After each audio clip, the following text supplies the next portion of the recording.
अब बात करेंगे चांद पर चंद्रयान की। भारत के चंद्रयान-3 मिशन पर सबकी नजर है। अगर भारत का चंद्रयान-3 मिशन सक्सेसफुल होता है तो वो चंद्रमा के साउथ पोल पर उतरने वाला पहला देश बन जाएगा। चंद्रयान-3 23 अगस्त की चंद्रमा पर लैंडिंग 23 अगस्त को होगी और इस वक्त वो चंद्रमा के बेहद करीब है।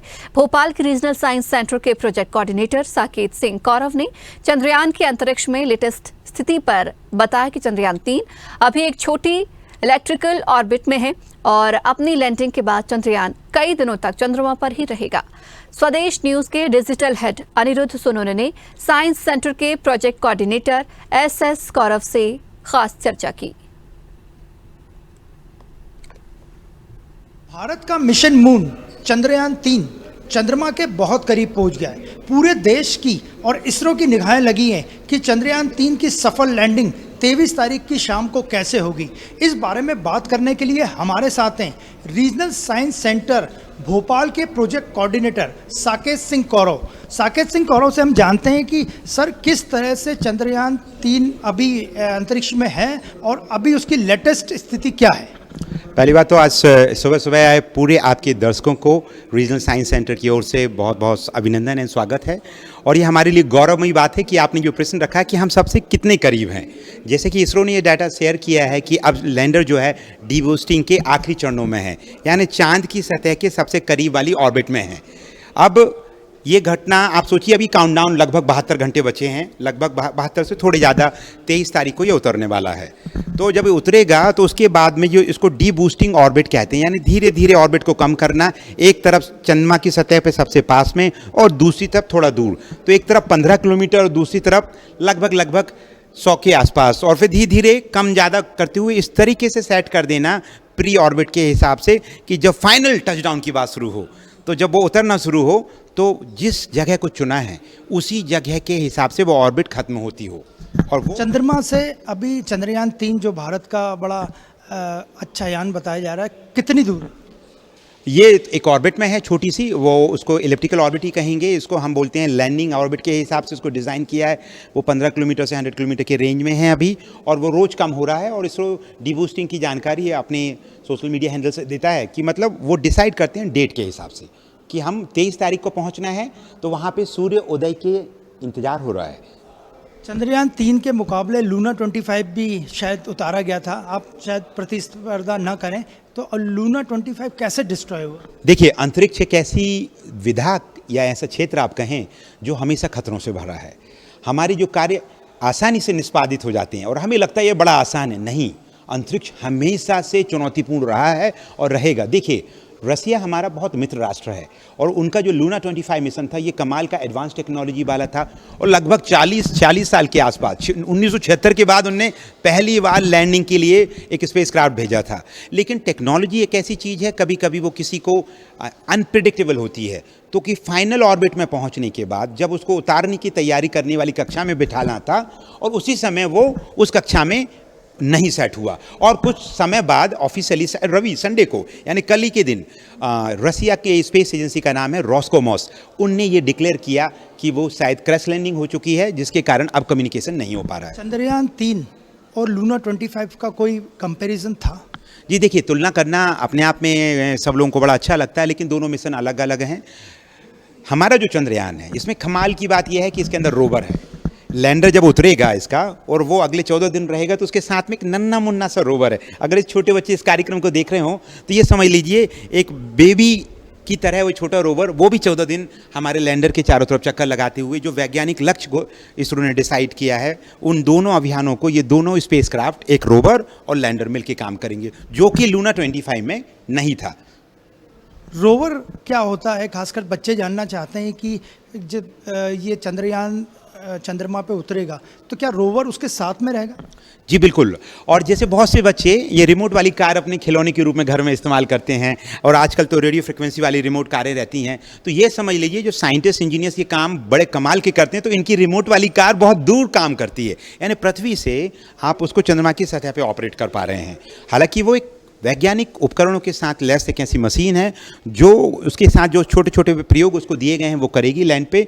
तो ये जो लैंडर है उसकी बेली में यानी उसके पेट के अंदर आप समझ लीजिए आम भाषा में ये रोवर है, जैसे ये सक्सेसफुली उतर जाएगा उसके कुछ चंद पलों के बाद इसरो उसको बाहर उतारेगा और दोनों 14 दिन यानी कि पृथ्वी के 14 दिन वहाँ दिन रहने वाला है। आज 21 तारीख है और 23 तारीख को 6 बजे लगभग चंद्रयान 3 उतरेगा, तो ये 3 दिन कितने महत्वपूर्ण है चंद्रयान के लिए? जी, मैं फिर कहूँगा जो भी दर्शक हैं, ये हमारे लिए अंतरिक्ष का वर्ल्ड कप के समान है कि ये फाइनल ओवर्स की बारी चल रही है। हर एक दिन एक फाइनल ओवर है, यानी जो 23 तारीख वाला दिन है तो पूरे भारत के लिए, अब तो पूरी दुनिया के लिए एक बहुत ही गौरवमयी पल वाले साक्षी पल हो गए हैं, क्योंकि अब रसिया का लूना 25 भी उतर नहीं पा रहा है क्रैश हो जाने के कारण। तो पूरी दुनिया की नज़र हमारे इसरो के चंद्रयान 3 पर लगी है और हमें आशा है कि जो समय इसरो ने कल डिक्लेयर किया है शाम को 6:04 के आसपास अनुमानित, वो समय में बदलाव हो सकता है, ये स्पेसक्राफ्ट उतर जाएगा और भारत एक इतिहास रचेगा अंतरिक्षी दुनिया में। चंद्रयान 2 में थोड़ी निराशा मिली थी, तो क्या वैसी स्थिति कुछ बनती दिख रही है आपको? देखो, साइंस एंड टेक्नोलॉजी में आप प्रिडिक्ट नहीं कर सकते, आप अपनी हार्डवर्क कर सकते हैं और देखिए मैथमेटिक्स और इंजीनियरिंग के भरोसे आप चीज़ों को डिज़ाइन करते हैं और हर पॉसिबिलिटी को कैलकुलेट किया जाता है कि कोई भी गड़बड़ी अगर होती है तो उसका बदले में ये क्या कोर्स ऑफ एक्शन होगा। तो डेफिनेटली इसमें भी वो तैयारियां हैं और चंद्रयान 2 ने हमें बहुत कुछ सिखाया है और उसका जो लैंडिंग करने के समय जो लैंडर था विक्रम, वो लगभग 2 किलोमीटर ऊपर तक पहुंच चुका था। तो उतनी पूरी जानकारी इसरो के पास है और उसके आधार पर उन्होंने चंद्रयान 3 में इतने बदलाव किए हैं कि अब ये इस रोबस्ट मेथड से वो खुद डिसीजन लेने की क्षमता रखता है उतरते समय। तो ऐसी घटना अभी कोई प्रतीत नहीं होता और अब तो हम आशावादी राष्ट्र हैं और हमेशा प्रगति करते हैं कम लागत में अंतरिक्षी दुनिया में। तो भरोसा यही है कि पूरा का पूरा ये गौरवमयी पल पूरी दुनिया इसको एंजॉय करेगी और इसरो के इस अभियान को हम सराखों से इंतजार कर रहे हैं। और विज्ञान केंद्र में बहुत सारे कार्यक्रम किए हैं। मैं आपके चैनल के माध्यम से बोलूँगा कि जो भी हमें देख रहे हैं वो रीजनल साइंस सेंटर भोपाल आ जाएं 23 तारीख को और शाम को हमारे ऑडिटोरियम में सीधे प्रसारण के साथ साथ समझाया भी जाएगा। आप ये बताइए, ये चंद्रयान 3 है तो ये इसमें से क्या चीज़ चंद्रमा पे उतरेगी, ये कौन सा यान उतरेगा? ये जो ऊपर का भाग देख रहे हैं इसको लैंडर कहते हैं। ये तो प्रोपल्सन मॉड्यूल है और अभी आपने हाल ही में सुना होगा कि इसरो ने ये बात घोषित की है कि इसके अंदर जो फ्यूल है वो हमारी ज़रूरत से थोड़ा ज़्यादा ही बच गया है अलग होने के बाद भी। तो पहले ये कुछ महीनों काम करने वाला था, अब और लंबे समय काम करेगा प्रोपल्सन मॉड्यूल, लेकिन उतरेगा ये वाला भाग जिसे हम लैंडर कहते हैं और इसी के अंदर एक रोवर है जो इसके साथ है। चंद्रयान 3 के चंद्रमा पे पहुंचने पर भारत को क्या फ़ायदा होगा, कौन सी जानकारियां मिलेंगी या क्या चीज़ ये वहां से भेजेगा? जी बिल्कुल, आपको बताना चाहेंगे कि इसमें 2 उपकरण हैं, एक तो लैंडर जिसके अंदर छोटे छोटे पेलोड्स हैं और एक है रोवर। अब दोनों में मेन बात है कि चंद्रमा की ये सतह आप देख रहे हैं, इस सतह पे जब कोई चीज़ लैंड होती है तो वो देखिए ये लैंडर की जो इंजन का बर्न हो रहा है, आप देखिएगा धुआं निकलेगा इससे और वो धूल उड़ेगी ऊपर। उसके कारण क्या परिवर्तन होता है, इससे इसकी मिट्टी से हमारे स्पेसक्राफ्ट को क्या दिक्कत हो सकती है, सीस्मिक एक्टिविटी की बहुत ज़्यादा। इसको जब चुनाव किया गया था इस लैंडिंग साइट का तो यहाँ पर क्या कुछ भूकंप की हलचलें हो सकती हैं या इसके उतरने के बाद जो उपकरण लगे हैं उन भूकंप की हलचलों का अध्ययन करेगा और चंद्रमा की सतह की मिट्टी बनी कैसे है। और आप देख रहे हैं कि कैसे लैंडर बाहर आ रहा है चंद्रयान 3 के, रोवर बाहर आ रहा है चंद्रयान 3 के लैंडर से। तो ये जो सरफेस है इसको ऊपर की मिट्टी को रिगोलिथ कहते हैं और रिगोलिथ एक ऐसी बारीक महीन पार्टिकल्स होता है चांद पे, ग्रेविटी ना होने के कारण जब कोई चीज़ उतरती है तो बहुत जल्दी वो उड़ के ऊपर बैठने का खतरा रहता है। तो ये इतनी पेचीदा कार्यक्रम है कि जब तक ये सफलतापूर्वक उतर नहीं जाएगा और वहाँ से एक सिग्नल नहीं भेज देगा कि भाई मैं सलामती से पहुँच गया हूँ, अब आगे का काम शुरू करते हैं। भारत के लिए साइंस एंड टेक्नोलॉजी के क्षेत्र में कितनी बड़ी उपलब्धि मानते हैं? अब देखिए, भारत वो राष्ट्र है जिसने 21 नवंबर 1963 को पहला रॉकेट थुम्बा से साउंडिंग रॉकेट नाइक अपाचे छोड़ा था। उस समय विश्व की 2 महाशक्तियाँ रूस और अमेरिका ने हमें सहायता की थी। उस जगह से शुरुआत करते हुए आज हम अपने ही बलबूते पे, अपने ही रॉकेट पे, अपना ही चंद्रयान स्पेसक्राफ्ट डिज़ाइन करके चांद पे उतार रहे हैं। ये उस बात को बताता है कि अब भारत बाकी विकसित राष्ट्रों के साथ इस साइंस एंड टेक्नोलॉजी की दुनिया में कंधे से कंधे मिला के चलने वाला देश है और कई क्षेत्र में हम अग्रणी भी होंगे। और ये जो दक्षिण ध्रुव पे उतरने की हम जो मेहनत करने जा रहे हैं इसरो हमारा, तो आप डेफिनेटली भारत पहला राष्ट्र होगा। सीरीज़ में 4था नंबर है लेकिन दक्षिण पोल के पास में पहुंचने पे हम पहले होंगे। प्रधानमंत्री नरेंद्र मोदी खुद मौजूद रहेंगे लैंडिंग को देखने के लिए, इस बारे में क्या कहेंगे? जी, वो मैं इस बारे में क्या कह सकता हूँ, वो तो हमारे माननीय प्रधानमंत्री हैं और उनके मार्गदर्शन में भारत की साइंस एंड टेक्नोलॉजी का इतने आगे से प्रोग्रेसिव बढ़ रहा है और ज़रूर ये उत्साहवर्धन करता है। और इसरो के अलावा पूरे विज्ञान केंद्र हमारे इस प्रोग्राम को एंजॉय कर रहे हैं, कहीं ना कहीं कुछ कार्यक्रम कर रहे हैं। पर रीजनल साइंस सेंटर भोपाल ने काफ़ी प्रोग्राम किए हैं। मैं फिर से कहूँगा, कल एक इसरो के जानी मानी संस्था है फिजिकल रिसर्च लैबोरेटरी, जिसको खुद इसरो के जनक पितामह कहे जाने वाले डॉक्टर साराभाई ने स्थापित किया था अहमदाबाद में, भौतिक अनुसंधान प्रयोगशाला। उसके निदेशक कल 22 तारीख को सुबह 10 बजे से हमारे ऑडिटोरियम में बच्चों से बात करके बताने वाले हैं बातचीत में कि ये होता कैसे है, और वो चंद्रयान पूरे अभियान में जुड़े रहे हैं। चंद्रयान 3 की सफल लैंडिंग के बाद इसरो की धाक पूरे विश्व में जमेगी।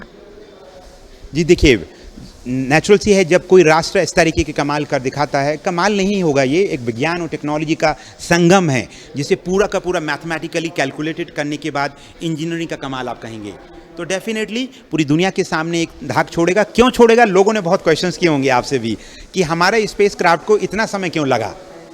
ये जो समय लगना और ईंधन की बचत होना, ये दोनों चीज़ें बजट को बहुत कम कर देता है, इसीलिए इसरो की जो विश्वसनीयता है पूरी दुनिया में, जो साख है, वो और बढ़ जाती है। सर, आखिरी सवाल कि ये चंद्रयान 3 क्या जानकारियां भेजेगा भारत?